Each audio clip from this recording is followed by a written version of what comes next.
I'm Jackie. And together we are Functionally literate. We, after last episode, can read at a 6th grade level. Here and there. Here and there? It kind of depends on me. What do you mean? Have I had enough coffee? Well, you got coffee right now. This looks like Fulton coffee. That's what you think. There could be gin in there. Is there gin in there? I'll never tell. Oh. I mean, I wouldn't judge. I mean... No, it's like gin this. Seems like an odd choice for coffee. It's like the sweetest, caramely, chocolatey coffee that I could order without them kicking me out. Yeah. You bought liquid dessert. Yes. Okay. I said, "Can you put more sugar in there?" Love and it. they said, "Are you sure, ma'am?" And I was like, "Don't fucking tell me what to do." Did they get your name right? Okay. So today we are talking about the picture of Dorian Gray, chapters 13 through 15. And these are some interesting chapters. These are such, for me, such oversteps from Dorian, but we will get there. Okay, we'll get there. So, in the last episode, well, we had a bit of a time jump. Dorian is now 38, and so we got a chapter, a very long chapter. Ryan's favorite chapter. Dedicated to all of his freaking obsessions. Yeah, throughout. What was your favorite obsession of his? Oh my god, I don't have one. Sure you do. Okay, if I had to pick a favorite. You do. I found it interesting that he developed an interest in his ancestry. Like, at a certain point, just started kind of obsessively looking at the family portraits. Like, in the pandemic in 2020, I was bored out of my mind, just like everybody else. Sure. And I did something similar, not in an unhinged, deranged kind of way, like Dorian did, but yeah, I kind of went through my own ancestry to see, like, okay, well, where did we come from? Turns out, not here. Yeah. Like most people, not here. Yeah. But, I mean, reading through that with him, like, looking through, like, the hall of the portraits of his ancestors, I was like, I want a hall with the portraits of my ancestors. But yeah, I get it. I get why he was curious about that. So what was your favorite, Jackie? Well, now I'm going to sound really shallow because yours had, like, meaning, but I'm like, I would have gotten into the perfumes. Oh my god, by the time I got to the perfumes, I was so over that chapter. It's like, tell me more stories about these scents, dude. Like, I was over that chapter the moment we got to the gems. And the obsessions with the stories about the gems. Yeah. I was so I was in when he was talking about, like, the church robes and stuff. Like, yeah, I thought that was interesting. That was kind of cool. But that was before I realized what I was getting into. He baited you and then switched you. Like, I thought it was interesting, his obsession over this book, how he got all the copies of the book. Anyway. I love that. What a diva move. Wow. You could relate. 100%. 7 copies of Jane Eyre. You've seen my copies of Jane Eyre, all different. I read a different one every time. This is the thing, and they're all dog-eared. Maybe I identify with Dorian a little bit. Do you have an annotated copy? No. Oh. Well, there's an opportunity. Hey, listener, if you happen to find it in your hearts, to go ahead and send me an annotated copy of Jane Eyre by Charlotte Bronte. I would mention you by name on the podcast. You hit me up, baby. I'll tell you where to send it. You email us. Yeah. funk.lit.pod@gmail.com. So many dots. Yeah. Anyway, after chapter 11 and chapter 12, Dorian meets his old friend Basil, who's like, hey, you're infamous. Like, I'm really worried about you. Please tell me the things you've done aren't true. And then Dorian's like, hey, come to my attic. Let me show you something, my guy. You want to see my soul? Yeah. You got it, Bal. All right. Chapter 13, how Dorian showed Basil the picture of his soul and killed him for it. Poor Basil. Sad face. Poor Basil. So I texted you earlier this week. I started reading my chapters late. Like, I finished my reading yesterday. Same. I started my reading a couple days ago. And I said to you, I just finished chapter 13, Poor Basil. And you said you hadn't read it yet. So I just sent you like a zipped lips emoji. Yeah. And you read it yesterday. And it was so funny because you just, in all caps, you were like, Poor Basil! Man, and I never meant it more. Okay. Yeah. Yeah. Okay, so Dorian, from chapter 12, our jumping off point essentially, Dorian decides he's going to show Basil the painting. Yes. We could make conjecture upon conjecture about why he actually decides to do this. I think it's because Dorian is dying for someone else to know what's happening. And he also, I believe he says it himself, he says, like, if anyone should see this, it's you, the one who made it. The one who made it, and I mean... And made him. Yeah, he blames Basil for a lot of things, and that I don't think Basil should have caught in flack for, but you know. No. Oh, look, the only thing that I think Basil could be fairly blamed for is stoking up his vanity. Yeah, but the world's been doing that to him, Sure. you know, that's... Sure. Basil was just the guy that kind of fell in love with him a little bit. A little bit. So yeah, so Dorian leads Basil up to his old abandoned room that he keeps his portrait in. And he asks Basil if he's sure he wants to go in. Basil says yes. He shuts the door. Locks it, as is his habit. Mm-hmm. Whenever he goes in there, he always locks the door. So it describes Dorian's voice when he's talking to Basil here, which it's described as completely opposite of how Dorian's voice or anything else is always described. Mm. Okay, he says it's that Dorian's voice is dark and cold and cruel when he's talking to Basil. When usually it's all light and airy and carefree. Lilting and happy. Yeah. Dorian draws the curtain back. Oh my god. I loved this because this was our first proper description of the painting ever since, like, the first time it changed. I'm not gonna lie to you. I have more than a few times taken to the internet to see, like, what are people's renditions of what they think this thing looks like. Oh, I've not done that. I mean, up to you if you want to do it. I think I will. Some of them are fucking terrifying. Yeah, I'll bet they are. No, I love the description here. This, like, hideous smile. And he is described as a man that has only a hint of the beauty that he once had. Yep. Because he's like, you know, all these wrinkles, like just a hint of that blue in his eyes, just a hint of that gold in his hair. Mm-hmm. And I believe it said he had a chiseled nose and a plastic throat. Mm-hmm.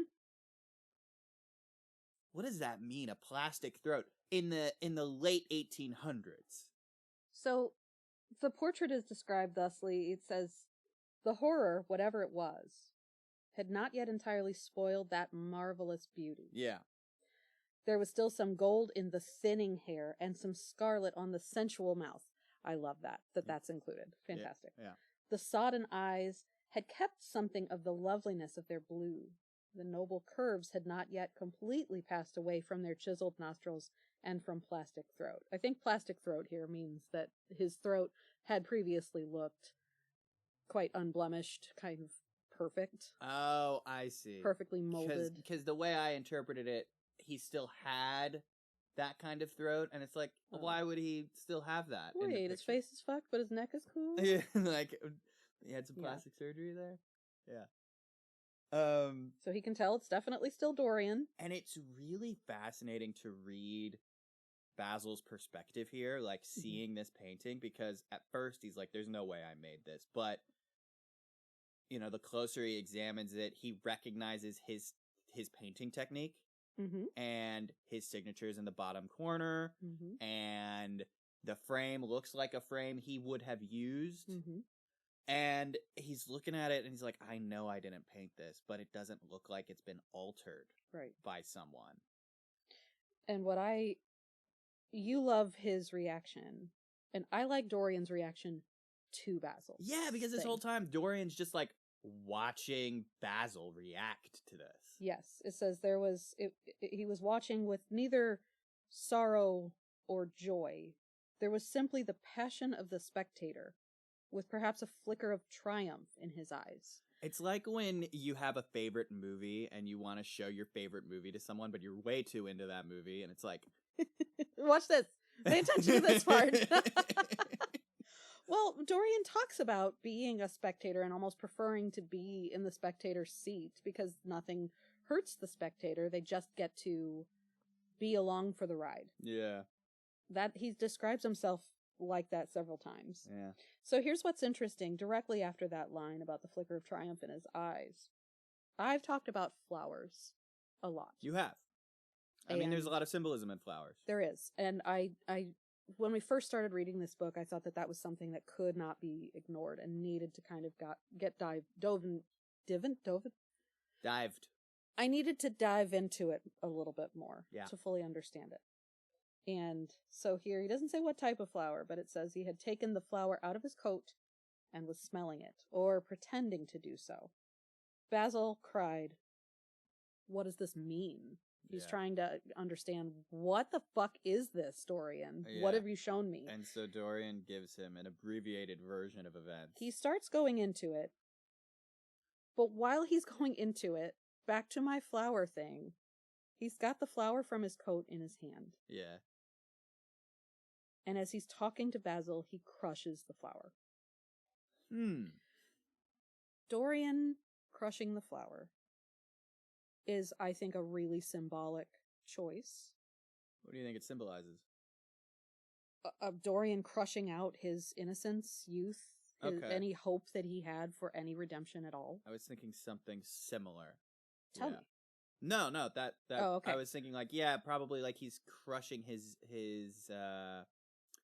naivete. Yeah. Like what was described that was still part of him in the painting that Basil saw.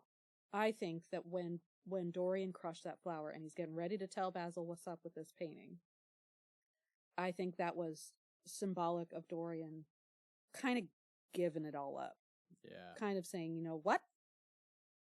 This is my life now. Once upon a time, you met a young man who you fell in love with and who you made very vain, and then you introduced that young man to your friend who stressed the importance of your youth, and then you painted him a beautiful painting, and as you recall, I made a wish, practically a prayer.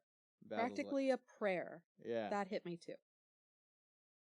Because we talked about in chapter 11 his obsession almost with religious relics, the Catholic Mass and things like that. There's a lot of, I would say, not confusion, but certainly conflation with prayer and wish and intention and worship, idolatry in this story. Yeah. That means something. And so, Basil, he says he remembers that day. And then he says that if the painting truly is Dorian's soul, then he is more wicked than people say he is. Which is saying a lot, because people are saying some fucking shit about him. Boo. And so he says, he's like, pray with me. Let's pray for your redemption. And Dorian's like, it's too late for me. So I want to talk to you about that a little bit too. To me, I know that Basil's intention was to try to do whatever he could to save his friend. He just wants to save his friend, yeah. He just wants to save his friend, and he just wants it to be okay. Yeah.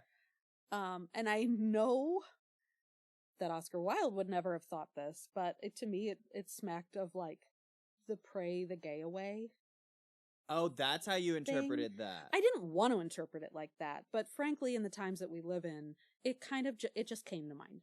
Okay. So, I don't think that Basil is the kind of asshole that would do that. Certainly not. I mean, this is the same guy that like was in love with Dorian. Right. And also bearing in mind that Dorian didn't just fuck around with men, he fucked around with women too. And it wasn't fuck around with everything. And it wasn't just his sexual proclivities that made him infamous. You know, like there's a lot going on with this guy. I really, really want the dirt. I want the full tea. Like, I want a straight up rundown. It doesn't exist, I realize, but I really wish that somewhere somebody in the annals of history and literature would find. I wish there was a little notebook that we could open that had all of Oscar Wilde's little notes about, like, these are all of the things that Dorian probably did. Yeah, that'd be cool. I want those notes. That would be cool. Maybe I'll write them. But no, I think this is interesting. Yeah, because Basil, he wants his friend to be okay. But from Dorian's perspective, he's interpreting this, I think, as just like a rejection of who he is. So this is why the pray the gay away thing kind of came to my mind. Okay. Because I really think that what Dorian honestly wanted was for Basil to show him some compassion and to love him. Yeah. And this was like Dorian's one chance to like reach out to somebody that would actually care. And while Basil actually does care. And does love him. Absolutely. And therefore wants him to redeem himself. It's a very well-intentioned oopsie daisy. Yeah. On Basil's part, apparently. Yeah. Yeah, Dorian doesn't like being told, this isn't you. Oh my god. Because it is. And then it's just so damn sudden. He, for whatever reason, had a knife up there. He was cutting cord up there. He left the knife up there. He feels a rush of hatred for Basil. Yeah. And so he takes that knife, he takes Basil's head, shoves it down on the desk, and stabs him in the neck, right behind the ear, like at least 3 times. But I think he stabbed him more than that, but specifically behind the ear 3 times. And then it was over as quickly as it had started. I just like Dorian's last words that he heard from Basil were, hush, don't say that. About meaning that, you know, prayerful words don't mean anything to him anymore. Hush, don't say that. You've done enough evil in your life. My God. Don't you see that accursed thing leering at us? And Dorian says, well, he's in his head like, I am that accursed thing. That's me. I mean, yeah. It's a window to his soul. That. It's leering at us. I mean, and how? But, I mean, I find that interesting because Dorian struggles to look at it, too, sometimes. It's one of those things where it's like, I can feel this way, but how dare you feel this way? I can tell my sister that she's a freaking dirty creep. But you back off. That's my family. I can tell my dad that he's nuts for thinking the sky is purple. But if you criticize him, fuck you. That shit's violet. If my dad says the sky is purple, it's fucking purple as far as you're concerned. Yeah. You always feel for Basil in this story. Poor dear. Yeah. So after Dorian kills Basil, it stresses how much of a non-reaction he's having. Which is not the first time. But it's also not true because of the way he behaves afterwards. Like, the only non-reaction he's having is, like, he's not having, like, you know, an elevated heart rate. He's not breathing rapidly. Sure, I'll grant that. But this is fucking with him. Like, he's immediately, like, in... You know, I think this is shock. Absolutely. I think that... I don't think that Dorian ever maybe wanted to kill anyone. I think that was the only thing that made sense to him in that moment. I mean, it was a very instinctual thing. He didn't think about it. He just did it. Completely primal. Yeah. Yeah. Yeah. And despite the supposed total non-reaction, he goes right into damage control, right? So he reaches the door to get out of his thing. He didn't even look back. And it says here that Dorian felt that the secret of the whole thing was to not realize the situation. Meaning, if I don't see it, it's not real. It's not there. If I don't think about it, I'll be okay. He can't see me. I can't see him. Yeah. The friend who had painted the fatal portrait, to which all his misery had been due, had gone out of his life. That was enough. Dorian rushes down the staircase. And he's already thinking like, okay, well, Basil was definitely on his way to Paris. He's not going to be missed for several months because Basil's a weirdo. So I'm in the clear for right now. He finds his valet. Yeah. And he essentially establishes an alibi for himself. Yeah. Saying, he asks him, hey, did Basil come by? And the valet says, yeah, he was here till about 11 and then he left. And Dorian says, oh, dang, I missed him. I missed him. What a shame. So having established his alibi with the valet, which genius move. Yeah. I hate to give him, credit where credit's due. Good move. Yeah. But, Dorian's a lot of things. It's not stupid. Understatement of the century. So Dorian, goes. He looks through one of the books on his shelves, essentially some sort of white pages. Yeah, it's called a blue book. Which has the listings of people that live in the area. And he finds Alan Campbell at 152 Hertford Street in Mayfair. That's the man he needed. It says, yes, that was the man he wanted. Chapter 14. How Dorian coerced a chemist into disposing of the body. Oh, poor Basil. Oh, poor Basil. Oh. Ow. All right, well, so Dorian... The first part of the chapter, it just kind of focuses on what he does before Alan Campbell arrives. He slept peacefully, man. He didn't dream. Didn't dream. He wakes up to a cup of hot chocolate. He's living his life. He gets dressed a little bit more carefully than he normally would. The memories of what happened comes back to him.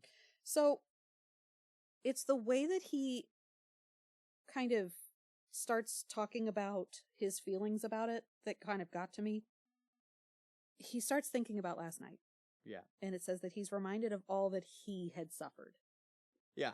All that Dorian had suffered. Well, Basil's dead. He's not suffering anymore. Mm-hmm. He winced. He said he winced at the memory of all he had suffered. And he grew cold with passion. He felt loathing for Basil. How dare Basil say those things to him? How dare Basil make him do it?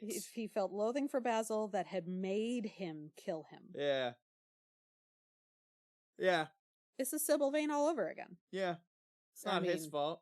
He was made to do it. Basil shouldn't have done that. I wouldn't have had to kill him. I wouldn't have had to stab him. He's not responsible for how he feels about things. Other people forced these feelings on him. Mm-hmm.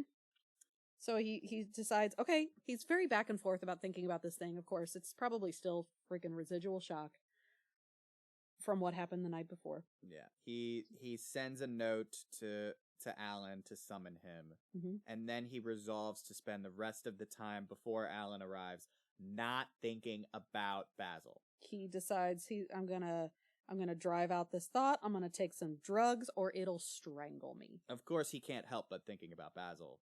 He decides he's gonna take some drugs, drive this thought out of his head. Before he starts doodling and sending for Alan Campbell, he writes 2 letters. And he sends the first one to send for Alan Campbell. What was the second one? I don't remember. Well, we'll get into that. Oh, okay. But the first letter he sends for Alan Campbell. Yeah. That says, hey, Alan, come on over, please. Yeah. Jesus Christ. This is a matter of life and death. It's a matter of life and death. The other one he puts into the pocket of his jacket. I don't remember the second one. You will. Okay. So now he's alone. He starts doodling. Every face looks like Basil's. Yeah. That stood out to me.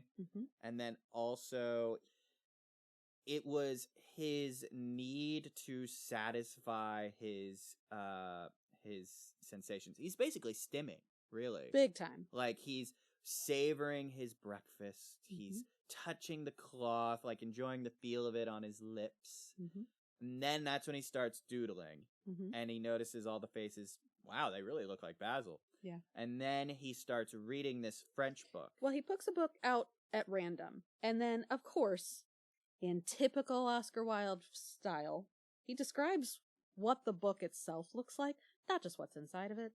He describes the book itself as being just this citron green leather, gilt trellis work with dotted pomegranates. I'm sure that's got some symbolism that I didn't dive into. I'll be honest.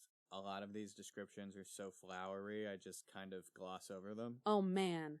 I get down with it. I fuck with it hard, okay? Like, don't get me wrong, I love descriptions, but I think I got burnt out on the descriptions. Fair. I got so burnt out on them in chapter 11, I don't care anymore. Big fair. Yeah. Yeah, I fully understand that. So, he happens upon this book called, it was written by Gautier, titled Emo et Camé. What does that mean? It means enamels and cameos. And so we also, enamels and cameos. What? So, okay, so we also get, like, snippets of what he's reading in the book, and it's all in French. Did you, by chance, translate I have this? translated it. Wonderful. I translated it literally. I did not go into, like, oh, what does this probably mean? Frankly, Noted. Jackie didn't have time. Noted. Taken just straight from the book, the stanzas translate thusly. It says, on a chromatic scale, the breast of pearls dripping, the Venus of the Adriatic comes out of the water with its pink and white body. The domes on the azure of the waves, following the sentence with pure outline, swell like round throats that raises a sigh of love. The skiff approaches and drops me off, throw their mooring to the pillar, in front of a pink facade on the marble of a staircase. So, I believe that this passage is essentially describing the colors and shapes of maybe a marble staircase or things that you could see in Venice, specifically a marble staircase. And those last two lines are what? And the last two lines were about the marble staircase. In front of a pink facade. A facade, after all. Yeah. Or this could be translated to face. I think it's facade. And he's remembering the time that he'd spent in Venice. Avec Basil. And then he thinks, what a horrible way to die. Poor Basil, what a horrible way for a man to die. And see, this I think is very interesting, right? Like, this is probably like the closest we get to remorse on his part. Mm-hmm. Like, it's, I think, pretty much the only acknowledgement of remorse on his part. He's like, poor Basil. Man, that's a fucking awful way to die. And it's like, you did it! He doesn't take any ownership of it either. It's as though it happened to him. He feels like a spectator in his own life. He is. He doesn't feel like he did it. Mm-hmm. Basil's dead. It's a shame he died. It's horrible the way that he died. There's no remorse at all for him having done it. Correct. That's so fucking unhinged. So I had talked about in the previous episode that I wondered if Dorian might struggle with some sort of bipolar situation. Right.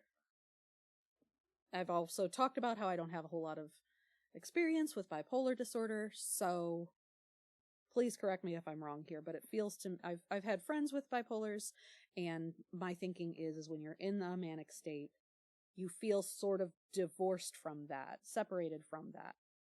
I can't speak much to my mother's feelings about it because she didn't talk to me about it. I was 8. But I have a friend who's bipolar, and she has told me that when she's in those manic episodes, she feels like she could do anything. She feels like she's not herself. Mm-hmm. So it would make sense that he doesn't take ownership of this if he is bipolar and this was just like a bout of mania, because this isn't like typical behavior for him. Dorian never shows anyone that painting. No. He was capable of anything in that moment. It's not a stretch to see that Dorian is exhibiting narcissistic personality traits as well. He is narcissism personified. He is. He is hedonism. He is. He is aesthete. Yes. So I think this man is so divorced, is so separated from just his soul and his humanity. Yeah. That any tether that he has to it, he kind of grabs on and holds with white knuckles for a moment. Mm-hmm. And then sets down to, pick up a fucking jeweled ass, gilded ass book. Yeah. If for what it's worth, I did do my French homework on this, and I did read it aloud to translate it to make very sure that I had everything.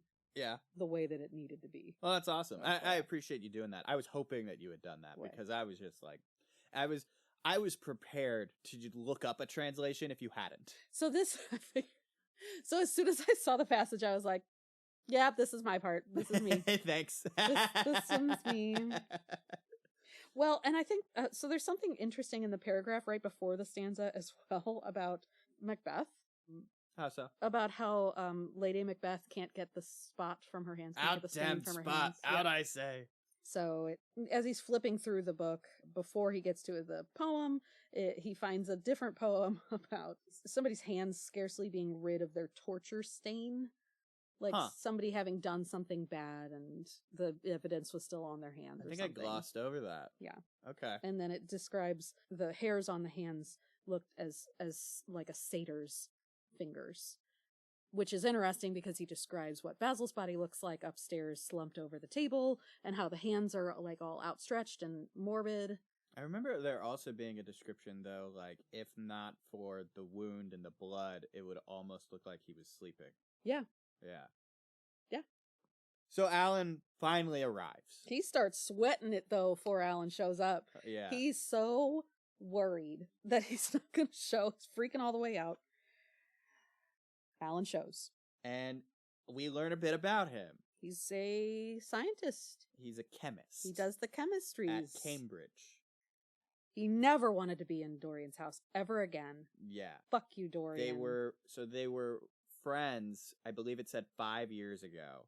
I double winked on that one. Friends. Yeah. I also think that it was absolutely more than just friends. A very intimate friendship, I'm sure. I think that they were probably likely straight up lovers for about 18 months. Easily. We don't know what happened. Nobody knows what happened. Again, I want those notes. I would read that. But whenever they see each other in public, Dorian smiles at Alan. Alan does not smile at Dorian. Camel never did. Right. Yep. So Dorian tells him, look, my guy. Oh my God, this conversation is so ridiculous. So he says, I'm going to ask something of you that is dreadful. Yeah. And Alan's like, the you, dude. Only fucking reason I'm here is because you said it was life or death. I was never going to come here again. What do you want? Drama. What is it, King? So Dorian says, there's a body upstairs. Nope. Mm-hmm. Nope. Immediate Dorian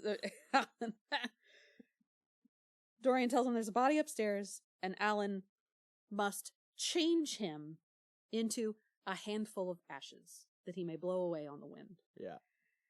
I'm telling you, Alan's face probably showed exactly what I was thinking. Yeah. Mine would. He says, he lies to Alan and says the man committed suicide. Oh my God, this was so fucking ridiculous. Mm-hmm. He's like, please help me. There's a dead body upstairs. Nope, I don't want anything to do with it. He killed himself. I'm glad to hear it. I don't want anything to do with it. I bet you made him do it. And this is the part that makes no sense to me, right? Like he tells Alan it was suicide. Alan's like, I want nothing to do with it. And so then he's like, I killed him.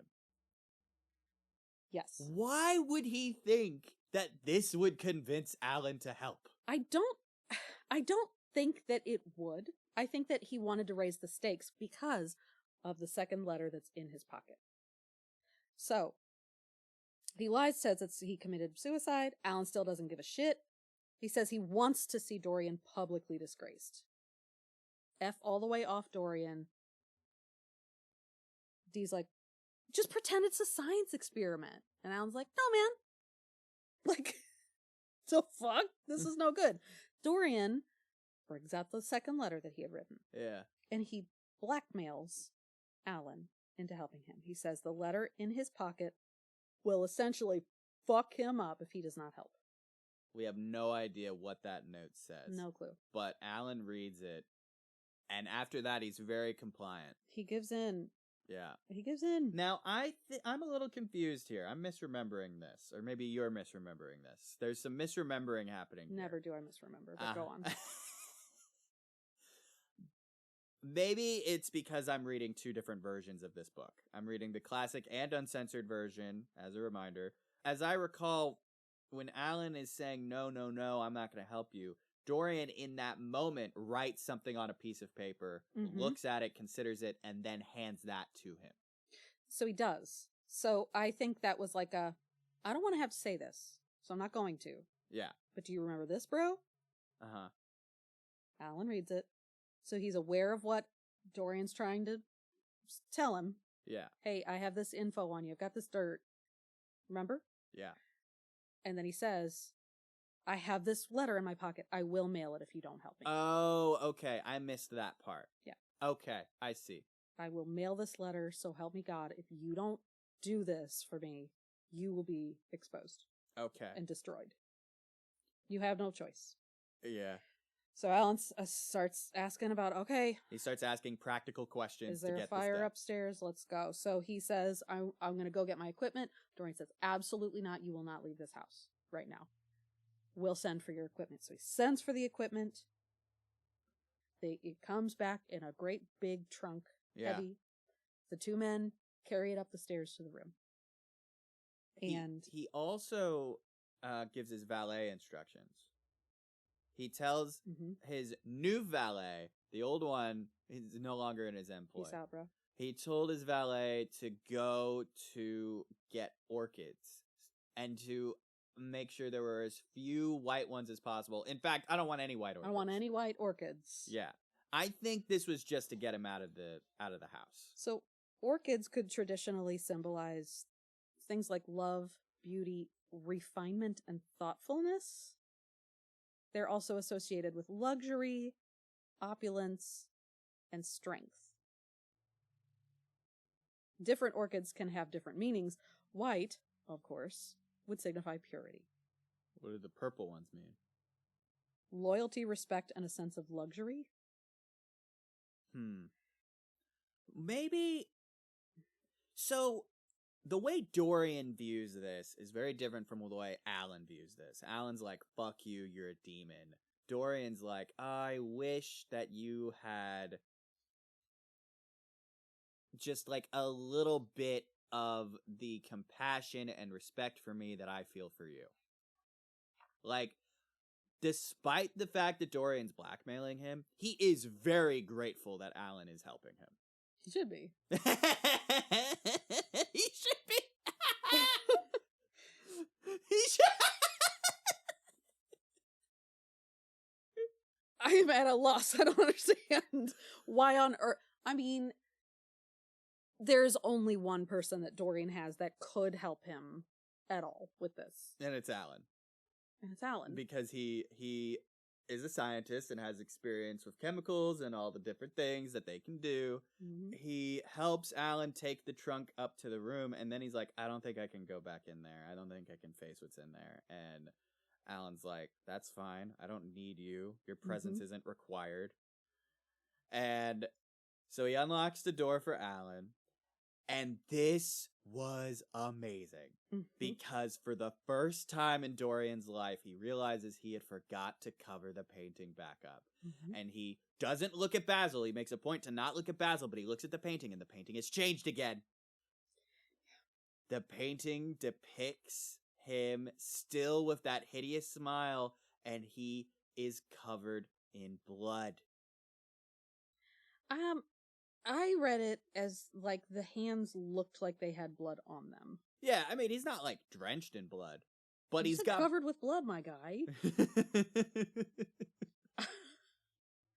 So, there's something that I kind of love here, and I think this one kind of goes back to the kink situation, and probably Alan and Dorian might have been lovers. So yeah, Alan is privy to this painting. Yeah. Does Alan look at it? We don't know. Yeah, but Dorian sees it. Alan's reaction to the painting is not relevant. Like, it's not mentioned. Mm-mm. But Dorian, he does decide to go into the room just to cover up the painting. So Dorian says that he asks, how long will your experiment take? 5 hours. Says 5 hours. It says that the presence of a third person in the room, meaning Alan, seemed to give Dorian extraordinary courage. And in the next few paragraphs, it says that Dorian spoke rapidly and in an authoritative manner. Campbell felt dominated by him. Yeah. Which I know is not sexy in context, but also it's a little bit sexy. The connotations. Yes. Yeah. No, I get you. So, yeah, I think that both men feel like they have some sort of upper hand here. Yeah. Honestly. Well, yeah, because Alan is the only one that can do the work. Uh-huh. I don't know why Dorian feels like he's got the upper hand. I guess because he's blackmailing the guy. Right. But the way the chapter ends, Alan exits the room, and he's like, never call on me again. And the room smells like nitric acid, but the body was gone. Notably, in the original uncensored version, it says that the room smelled just of chemicals. Ooh. Yeah. So I guess maybe in those 2 years between Oscar Wilde, like, writing the story again, maybe he learned a little bit more about the science of how this stuff works. Mm-hmm. And so he decided to specifically name drop nitric acid. Possibly. Well, so I'm so sorry for, like, going back. No, you're fine. If there's things of note, say it. There are. Dorian and Alan kind of part. Dorian decides he's going to go back downstairs while Alan sets to work. Yeah. And it's at this point the most perfect time, if you ask me, she said sarcastically as fuck. He says he began to wonder if he and Basil had ever met, and if so, what had they thought of each other? Yeah, he did think that. What if they had? What if they had dinner physically 2 nights ago together? You know? What if they talked about Dorian together? What difference would it have made in this moment? My God. Yeah. I mean, to some degree, you can't help what you think about. Like, I'm not gonna judge him for, like, thinking about that in this moment. What else was he gonna think about? Like, I'd rather he be thinking about the task at hand and the people involved than just, like, you know. I wish he had thought about that before he brought this on Alan. But, of course, he wouldn't. It wouldn't have made a difference. No. Alan's the only one he knew that he had dirt on to do this. Right. To get this done. So, Alan locks himself in. It says it was long after 7 when Alan came back into the library. He was pale but calm. And he's like, it's done. Never see me again. Never call on me again. You've saved me from ruin, Alan. I cannot forget that. And Alan's essentially like fucking pieces out. Like, I don't care. I don't care. And then, yeah, the smell of the nitric acid in the room. But the body was gone. Body's gone. Chapter 15, how Dorian attempted to live as though nothing had happened.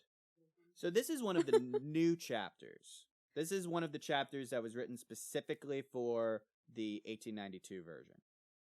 Okay. I didn't know that. Yeah. Fantastic. So, which, to me, this chapter sort of feels a little out of left field anyway. Yeah. I mean, it makes sense in the story, I guess, but, like, it just feels like it was sort of plunked in. Yeah, so Dorian went to a dinner party. Almost the entire chapter takes place at the party. And there's honestly nothing much of interest that happens there. It's all hoity-toity society conversations where everybody gossips and nobody says anything that they really mean. Like, that's the bulk of the chapter. And so there's not much that I have to say about it. I will note that there was a name dropped in this chapter that I recognized. One of the guests attending the party was Mrs. Erlin, who was a pivotal character in a play Oscar Wilde wrote called Lady Windermere's Fan, a play that I was in 2024. She is described here as a pushing nobody with a delightful lisp and Venetian red hair. And so I took a picture of this passage and I highlighted Erlin's name and then I sent it to the actress that played Mrs. Erlin in my production of it. And she said to me, "A pushing nobody, ouch." And I was like, well, Dorian doesn't think very much of most people. But the description kind of tracks because Mrs. Erlin, she was this woman who left society in a scandal like 20 years ago, and she's back and she's trying to crawl her way back into society by attending dinner parties like this one. Perfect. Yeah. So there's another character mentioned called Ernest, but I don't think it's the same one as from The Importance of Being Earnest. Oh, I'm sure not. This Ernest's last name is Harrowden, and the Ernest from the play's last name was Worthing. So, yeah, I don't think it was the same one. Although I do notice that Oscar Wilde does like to use that name quite a bit. It's a great name. I do like it. It inspires vibrations. Anyway, the hostess, her name was Lady Narborough, who insisted Dorian remain by her side to amuse her as she was throwing this dinner party because one of her married daughters had come up to visit very suddenly and she needed someone interesting to talk to. So I love that. What a move. Okay, so Lady Narborough, I feel like I would hang. I would hang with Lady Narborough a little bit.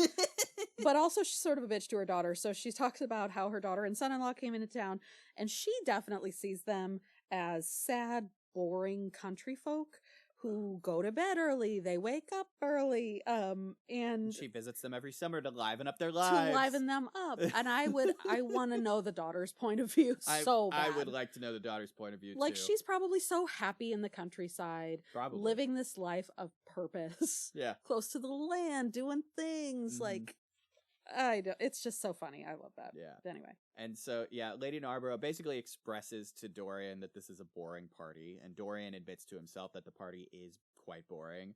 And it wasn't until Lord Henry, good old Harry himself, shows up that his feeling of boredom let up. Because he didn't know Harry was coming. Now the party can start.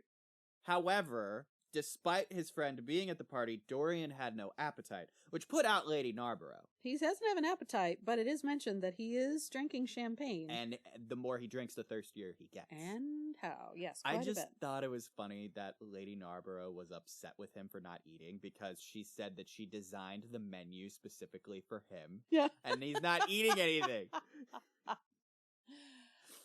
Oh, man, I love it. And so there's a bit of, like, dialogue here between Harry and Dorian and Lady Narborough, as I recall, but it doesn't really feel important. Also, Henry, I'm going to say Henry.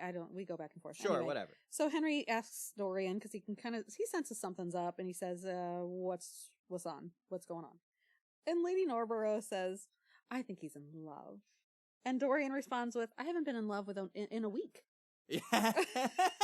You liked that? I love it so much. There's a lot of banter, between the couples and all that stuff. Yeah. And then you're right. Yes. Henry asks Dorian, he says, hey man, you left the other night at 11. Yeah. Where were What'd you do after that? And so this is what's interesting, right? Because Henry's just asking lightly. He's just asking after his friend. Mm-hmm. Dorian takes it as though like he's being grilled and practically provides an alibi. So, yeah, he corrects him. And he says, no, man, it was 3:00. Uh-huh. Don't you remember? Uh-huh. And so, Dorian's just very, like, specific about where he supposedly was. And Harry's just like, as if I care. And then he... And then he proceeds to ask Dorian what was the matter. And Dorian obviously wouldn't tell him, and he decides to go home. And he went home. He went home because he was unnerved by Harry's questioning and how he responded to Harry's questioning. So he decides to do something about it. I'm going home. Yeah, and so he gets home, and what he does is he burns the last of Basil's things, his coat and his bag. It took 3/4 of an hour to do, like, to burn all that up. And when it was done, like, the place smelled and he was nauseous. And so he basically started stimming again, right? Like, he starts doing things to stimulate his sensations to feel better, but it doesn't work. And so he decides to go out. So this is before he goes out. Yeah. He starts focusing on, there's like a large cabinet in this room. Yeah.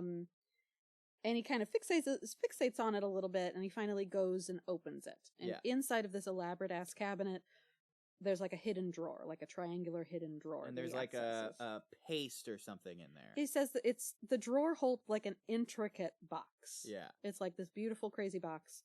Hidden away, inside is a green paste that is waxy and kind of smelly. And he looks at it, but he doesn't touch it. And so I was confused by this. Me too. I don't know the significance of whatever this stuff is. Same. But he doesn't do anything with it. He puts it back, and then he decides to go out. How's the box described? His fingers moved instinctively toward it, dipped in and closed on something into the drawer. Yeah. It is.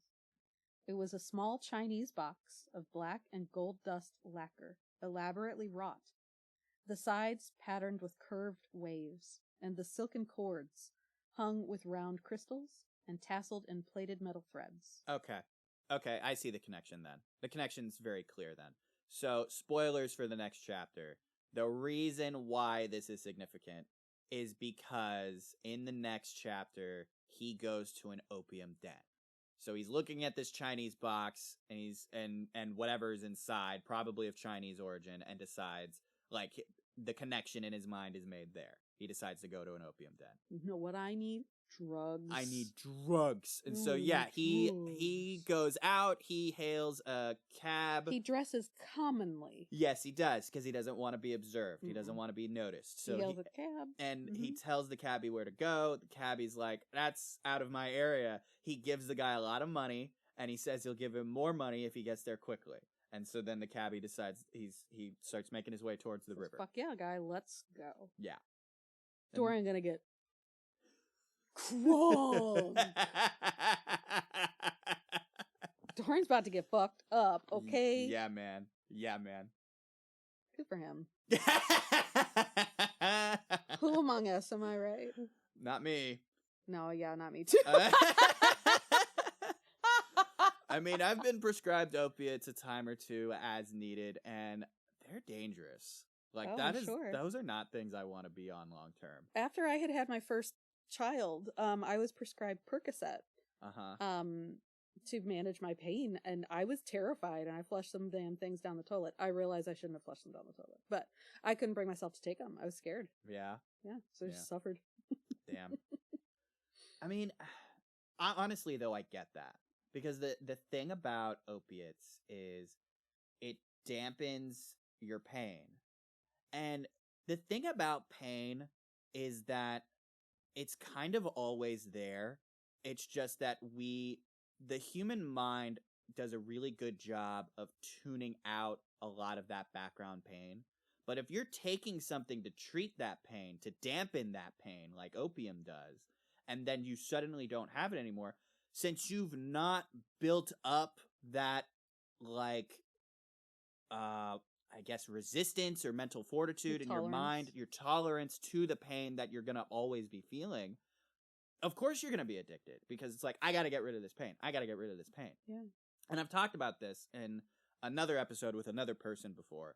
The fact of the matter is, as you get older, eventually you're going to get injured in some way, and you're going to experience some new pain that you've never experienced before. And it's very likely never going to go away.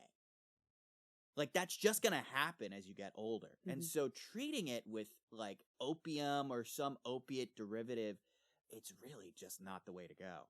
Yeah. It's really not the way to go. Like, this shit kills. Like, this is what killed my grandmother. This was long, long before I was born. My grandmother died, on my father's side, mind you, died when my dad was, like, 9. Oh. Because she accidentally overdosed on opiates. What was her name? I honestly don't know. I don't know. My dad, I don't think he told me. Or if he did, she wasn't a part of my life. She died like 60 years before I was even born. Fair. But I know that she was a war nurse. She got injured in World War II, I want to say, and so she took opiates to treat that pain.